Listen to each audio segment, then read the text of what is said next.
Hello everybody, it's the Historical Gamer once again, and today we are returning to War on the Pacific, Admirals Edition, our Let's Play series against Lodric. It is April 22nd of 1944. We are closing in on the final few days of sort of our soft ceasefire, if you will. I believe Lodric has asked for 2 more days beyond this particular turn before we are gonna, go gangbusters, if you will, or not, ceasefires work in the Allies' favor at this period of the war, so more time you want to give me, the better, I think, long term for the Allied prospects. At this turn, it does look like we're going to see some amphibious attacks by the Japanese here on the western coast of Sumatra. Looks like we've got a small AK and destroyer and escort force here landing at Padang. I don't know if we have any troops ashore there. I know we have troops that are retreating in that direction, but he is bombarding there. It looks like we did have some coastal guns firing defense, so we must have some troops there. We hit the Iburu Maru with 1 shell hit, and she is afire.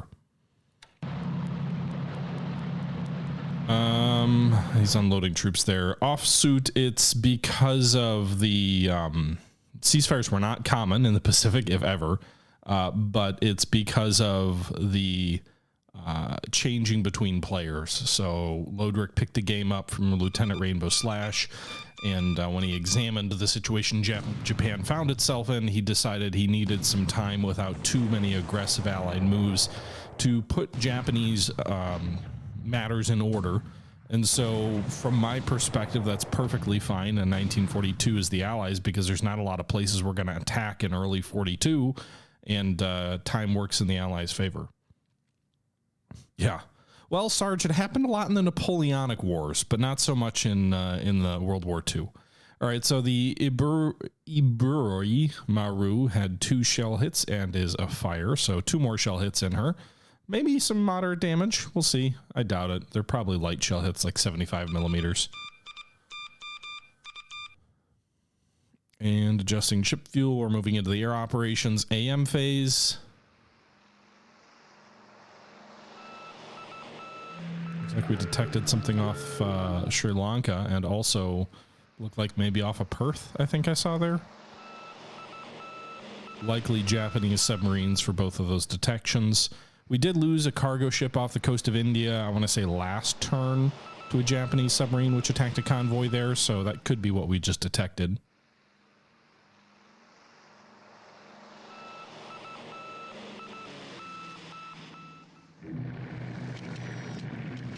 It had less to do with gentlemanly nature, Sarge, in the Napoleonics, and more to do with the fact that nations at the time were not necessarily ideally situated to wage constant campaigns in warfare. So that often after very large battles, I think it was after Dresden in the German campaign in 1813, both sides agreed to kind of like a temporary ceasefire. There were some negotiations for a potential truce, like a full-blown end of the war with the French withdrawing from Germany, but it came to nothing. I think it was Dresden, but I know it was during the 1813 campaign.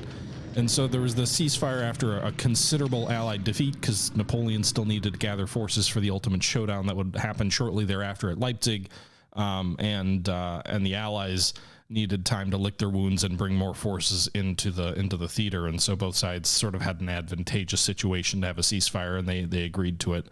I think the Allies may have hoped that Napoleon would agree to withdraw from Germany bloodlessly after that defeat they suffered.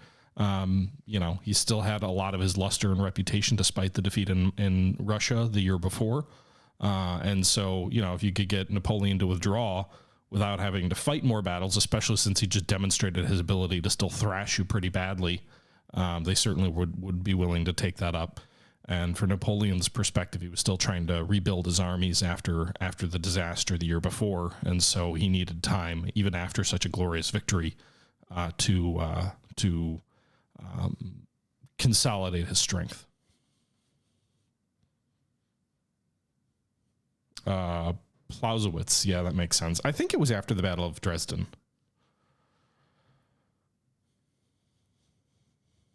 But it might not have been. All right, well, that was a pretty quick turn. Spent the whole replay talking about Napoleon. Very quiet, not a lot happened. So the one thing we did see happen was the Japanese landing at Padang. Looks like they've got about 1,700 troops, 2 AFVs, and 21 guns ashore. Our defense force there is pretty weak. We've got a single 75mm coastal gun, some engineers. We have no infantry. So that's going to fall next turn. So Padang will fall. Padang doesn't seem to have really much in the way of resources or anything like that, so pretty meaningless from that perspective. It does have the ability to be built up to a pretty large airbase. So if he does want to hump supplies through the jungle to Padang, he can use that to project his power west into the Indian Ocean. He also has that capability out of Benkolan, which is closer to better supply lines. It's actually on a better road, so that's a more likely place to go. But all these bases along here allow him to push his influence west toward the Indian Ocean. No indications so far that the Japanese carrier fleet that we spotted at Singapore has set sail. We've spotted battleships, we've spotted multiple carriers, we even torpedoed a carrier there, but it's still, intel still shows 214 ships in harbor, so it's unlikely that his carriers have sallied yet. We do have a string of submarines here across the mouth of the Strait of Malacca that hopefully will pick him up, and we've got additional subs that are moving in as well to hopefully basically build a barrier of subs. I'm not super confident I'll get another torpedo into a Japanese carrier, but if we detect it on its way, it'll let me move my ships and stuff around to avoid any kind of risks or whatnot. We already are pulling a lot of our transports and other things like that out. We do have some ships that are still at Rangoon. Looks like they've all unloaded as of this turn, though, so all the amphibious stuff is done unloading with some anti-aircraft guns. We've also unloaded our troops, so we've got some additional troops. An additional British infantry brigade has arrived. So we've got the 23rd Infantry Brigade with 120 assault value here. We also did unload some anti-aircraft guns, which were in India. I believe maybe it was the 75th. Not quite sure. They're all still in combat because we brought them in under amphibious load rather than transport, so they don't have to switch from strategic to combat. And then also some coastal defense guns as well to really make Rangoon a tougher nut to crack for the Japanese when it comes to the battle for Rangoon. You can see here we have 44 flak value, which is pretty damn good. It does take into account ships in harbor and whatnot, so those ships that are docked there factor in. But like if we would compare that to Pearl Harbor is 94, but obviously you're talking Pearl Harbor. You know, a much larger base, considerable number of anti-aircraft units there as well, with some 75mm anti-aircraft guns. But then also you've got the entire fleet that are adding to that value, including one carrier and a battleship as well. So a pretty good value, I think, for Rangoon to have to prevent sort of large-scale bombing. Let's see here. Large bombing raid. A large bombing raid, probably in its first string, wouldn't do too much damage to these troops here, if only because he'd have to get through our fighters first, and we actually have quite a few fighter aircraft defending Rangoon. We have 192 fighters, all of modern vintages, so a good chunk of those. We've got 1, 2, 3. We've got 5 Hurricane groups there, so that is 80 modern Hurricanes. The Hurricanes actually have a higher ceiling than the Japanese Zero, which gives them a tremendous advantage against the Zero in this game because of the way the game handles air combat. We can basically tell our Hurricanes to fly a cap about 500 to 1,000 feet above the Japanese max altitude for the Zeros. Then when the Japanese Zeros come in, the Hurricanes will always be diving on them. And so they'll always have a speed advantage, and they'll be able effectively to bounce the Zeros. In that initial encounter, they will have an advantage. Now, when things get mixed up and whatnot, and planes begin maneuvering over time through the engagement, the Zero will gain a little bit more of a parity with the Hurricane. But the Hurricane's pretty damn maneuverable in the first place anyway. And so the Hurricane really does, especially with good British pilots, have the ability to do quite a bit of damage to the Japanese Zeros. We also have 27 P-38 Lightnings, which have they also have an altitude advantage over the Zero, but then they're also just frankly a better aircraft than the Zero in this game.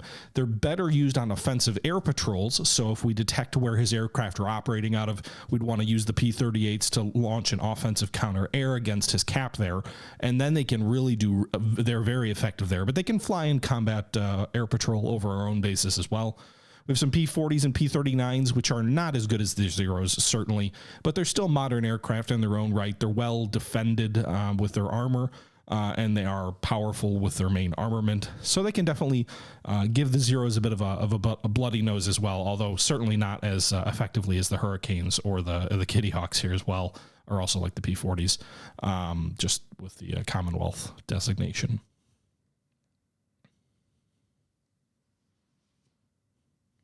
Oh, okay. All right. In addition to that, I don't know that we have any other aircraft currently operating at Rangoon. I think just some patrol aircraft. We've got some Catalinas to help us keep an eye out for the enemy. But, and I think one Hudson group here. It's a long-range bomber group, but really it's more effective in reconnaissance. Okay. We also do have some additional aircraft. We've got some Chinese bombers at Mandalay. We have 2 more P-40 groups in India, which can make the move over to Rangoon. They are currently upgrading. So these are the 2 other squadrons of the AVG group, which is the Flying Tigers. They have to be withdrawn in July, but the Flying Tigers in China start with 3 air groups, all flying H-81s, which are basically P-40B variants that were used by the Flying Tigers in China.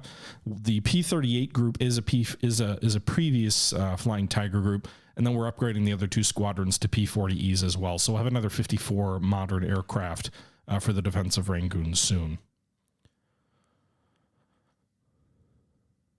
Okay.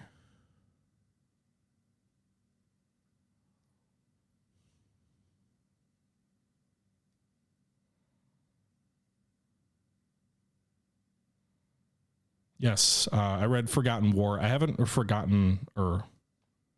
what is it? Forgotten Armies. I've read Forgotten Armies, which is a pretty good account of the war in... It skews heavy on Burma, although obviously early in the war it talks a little bit about Singapore. But it really skews heavy on Burma and then sort of eastern India as well, basically during World War II.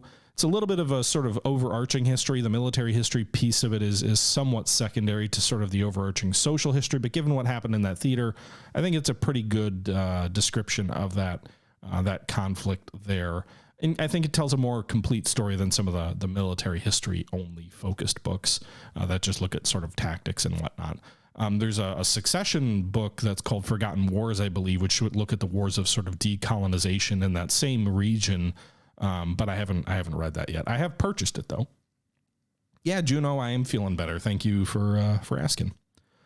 Can we move some fuel from Rangoon to India or Colombo with the ships we have in Rangoon? We're doing a little bit of that. At the end of the day, we're never going to be able to get most of that fuel out. I know we don't want it to fall into the Japanese hands, but the amount of shipping we'd lose if we try and bring tankers and stuff, I'm certainly not going to put any tankers in reach of bombers the Japanese may have in Bangkok. We can see they are getting stronger. There are 207 fighter aircraft, 92 bombers, and 102 auxiliaries.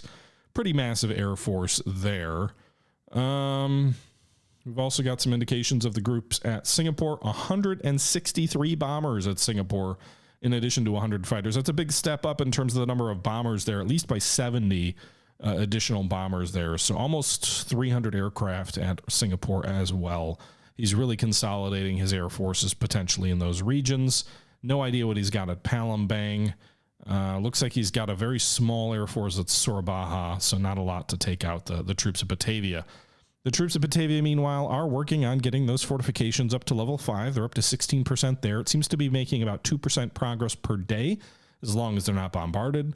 The supply situation there is great, with more than 48,000. That'll change quickly if the Japanese do a naval bombardment there, but at least for the moment, that's going along fine. I don't think we're going to have the required 50 days or whatever, or 40 days, or what would it be, 42 days to finish that fort, but it's nice to imagine it. And then the supply situation continues to get worse for our troops at Clark Field, but so far no one's starving or anything like that. Morale is pretty... Morale's not great. 60s to 50s for most units. Okay. Still no indication of him like attacking or anything at Clark Field, which is interesting. We also do have some Hurricanes and Fulmars at Sri Lanka. So we've got that going on. Our carriers, which were under repair at Sri Lanka, have completed repairs. So now we have all 6 carriers ready for action there. And how's the Repulse doing in South Africa? Repulse is it still 3 days away? Wasn't it 3 days yesterday? Still says 3 days away. So it doesn't look like we made any progress on that in the last day. But she'll be ready soon, folks, and back in action before you know it. Just 1 major flood damage and 5 systems damage left.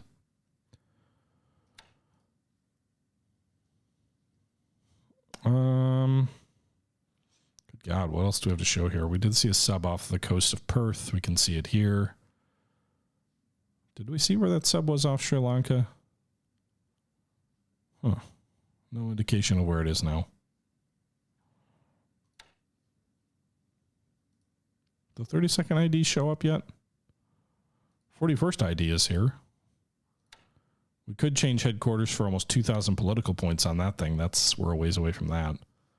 9th Marine Regiment has arrived already to an open headquarters, the Pacific Ocean area. So we got the 7th and 9th Marine Regiments. We also have the no, they're locked. But we have the 7th and the 9th Marine Regiments, both who are able to move out to the fronts. We also have the 147th and 24th separate infantry regiments. Both could also be ready to move to Pacific Islands. And so we've got basically a full division worth of troops in Los Angeles right now. 2 Marine regiments, 2 sort of light infantry regiments, both ready to move out. So we could potentially use them to launch some offensive operations and some atolls to launch some counterattacks there. Or at least to strengthen some of our positions throughout the Pacific. Quite a nice surplus of infantry to have. We haven't had that in quite some time. What's in San Diego? I thought I had... Maybe the 32nd hasn't arrived yet. Oh, there it is. 32nd's in San Francisco. So we also have the 32nd Infantry Division in San Francisco. This is a full-blown infantry division, which is drawing replacements. So we actually have we basically have 2 divisions worth of troops on the American West Coast. 1 full division operating by itself, the 32nd, and then 4 infantry regiments as well. So we do have quite a bit of combat striking power. I think the thing we're lacking right now in all of these bases is shipping to move these troops out. Most of our troop transports are currently busy. We do have a few. We could probably move 1 or 2 of the regiments here in Los Angeles, but actually some of them are going through some upgrades and repairs that's going to keep them out of action for another, I don't know, 20 days in some cases. So I don't think we actually have any currently ready troop No, we don't. So we've got those 2 divisions, but we've got no ships to move them at the moment. That's because most of our other ships are currently transporting soldiers or other things like that around the map, including the 27th Infantry Division somewhere, which is on its way to sort of the west coast of Australia or to Burma. We also have some coastal anti-aircraft units and some field artillery units here in this convoy. You can see a whole bunch of coastal anti-aircraft and then some field artillery. The field artillery can be badly needed in Burma or Australia for that matter, some 105 millimeters. And I think we've got at least 1 unit in here carrying 155s. Those are both carrying 105s. But the 155, the American 155 is pretty freaking awesome to behold here. We also have some tank destroyers in one of these units. Although by tank destroyer battalion, it's really just anti-tank guns.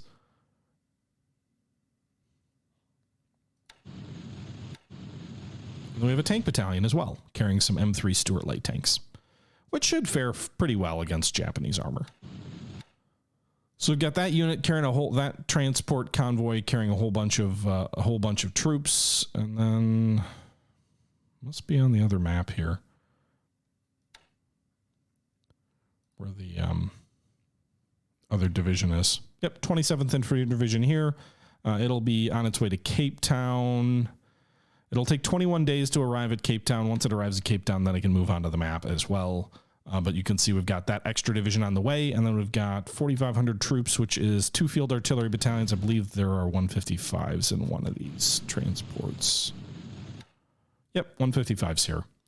So we've got 2 artillery battalions and a division on its way to Cape Town over there, and then we've got another couple of our field artillery units and some tank units on their way to Cape Town, just a little bit further out. Older 155s in Luzon, but we can't do anything with those because they're all going to die. Italian tanks would fare well against Imperial Japanese armor. I feel like that would be a pretty even fight, don't you? I feel like that would not be as one-sided as you think. I think the Japanese could hold their own versus Italian armor. We also have 2 separate infantry battalions, or the 53rd Infantry Battalion, the 1st U.S. Marine. Is this an air unit?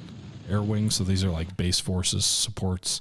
Some bomber groups. I want to say we've got like 300 aircraft in this convoy, plus an infantry battalion and then a field artillery battalion as well.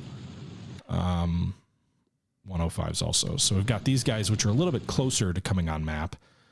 They're on their way to Bombay, mostly just to keep them out of range of any Japanese attack into the Indian Ocean. But these guys are going to arrive on map in 9 days. And if they arrive at Bombay, that'll keep them far enough away from any likely Japanese raid over here, if the Japanese do raid into the Bay of Bengal. And if we throw them and land them at Bombay, we can always throw them on trains and get them out to Chittagong pretty quickly, and then maybe march them overland, or just throw them on transports and move them into theater that way. So that'll be a nice addition of troops also, much closer to arriving, with a whole bunch of aircraft. So like if we unload at Bombay, they can just fly to the front too. Okay. So I'm not sure I've got a lot else to show you guys. I know it's a quiet turn. The thought is that the ceasefire will end on the 25th of April, so 2 more days from now.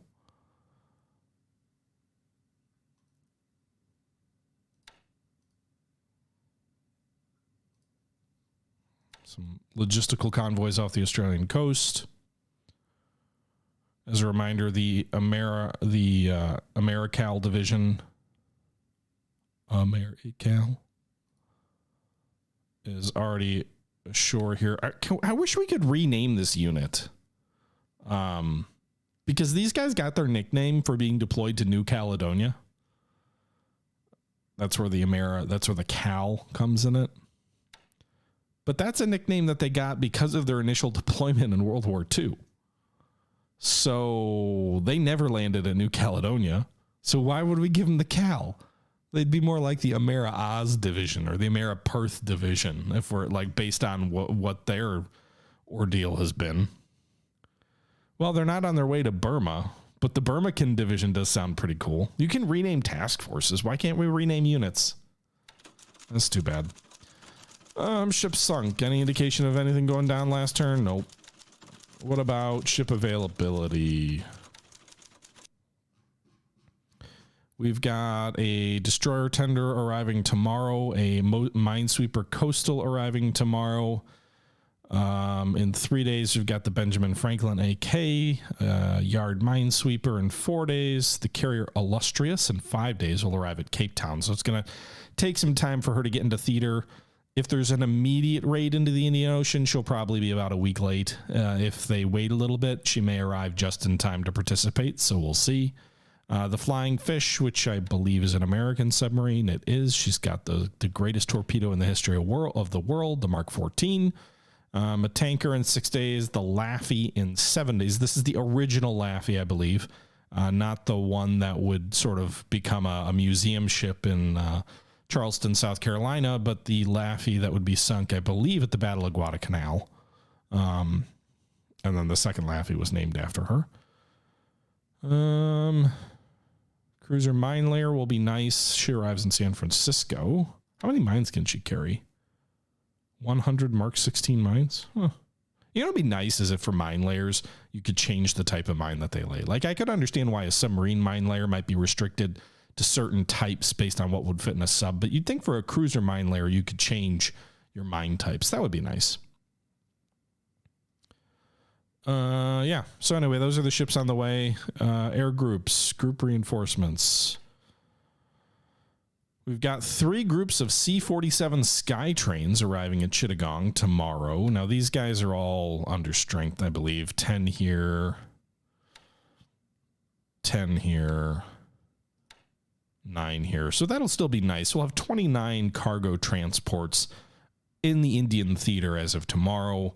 We could redeploy them to fly over the hump to improve our supply efforts into China. We could also maybe have them flying supplies down to Rangoon to keep that supply level from dipping too much with the current secession of our convoys. We have a little bit left that we're still sending in, but now that we know it's likely there's an Indian Ocean raid going, we've moved a lot of shipping out of the way. And so we've got enough supplies there probably for like 2 months of static, no combat, maybe more. But it would be nice to not have those supply levels drop too much. We want to keep a little bit of flowing into China. Some Buffaloes arriving in a few days in Pearl Harbor and some Dauntlesses as well. Now, one thing I'm not super excited about is the group with withdrawal schedule. Right as it seems like Burma's about to kick up, in 2 weeks' time, less than 2 weeks' time, we've got to pull 75 of those modern aircraft currently sitting in Rangoon out. So we've got 2 P-40E groups and a P-39 group. I believe these are all survivors of the Philippine campaign who we flew into Singapore and then flew out. It's kind of depressing that units that historically were wiped out are withdrawn. I don't know why we'd be withdrawing these guys in any kind of real world scenario. Like the British stuff kind of makes sense based on what other campaigns are going on, but withdrawing the American stuff that historically died, I don't think they'd be withdrawn. So I don't know why we have to, but apparently we do. And about another month after that, we've got some P-39s and P-400s that have to be withdrawn. Those guys are currently sitting in the U.S. East Coast, so I'm not as worried about them. And then we've got some Catalinas and Hudsons in about 39 days. Kitty Hawks currently at Rangoon. Now that's really why because you see these 75 aircraft that have to be withdrawn, that's really why it's important, one, that we're getting these Flying Tigers upgraded, because that basically cuts the groups down from 3 groups down to essentially effectively down to 1 group that we're losing in net loss once these guys get up to speed. And if we also factor in the shipping coming in from Colombo, which is already on the way, the various fighter groups coming in from over there, then it's even more important. You know, the fact that we're getting some additional reinforcements on the way is really important as well. Where was that group?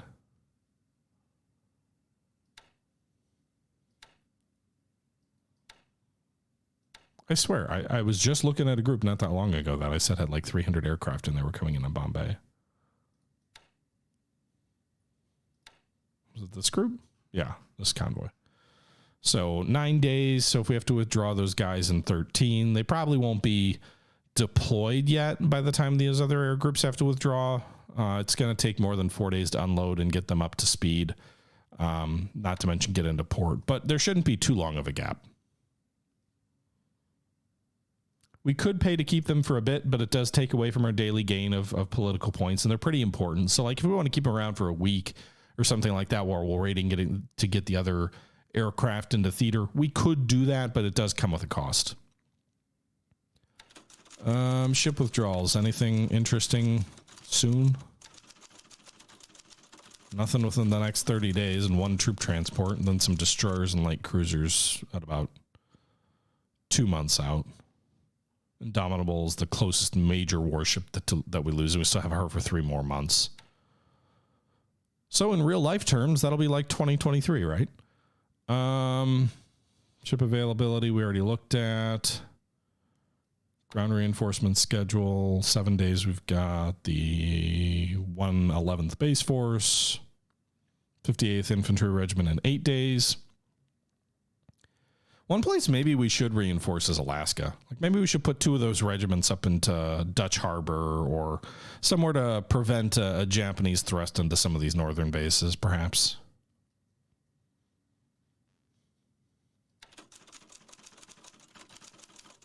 But yeah, let's take a look at intel also. SIGINT shows us what?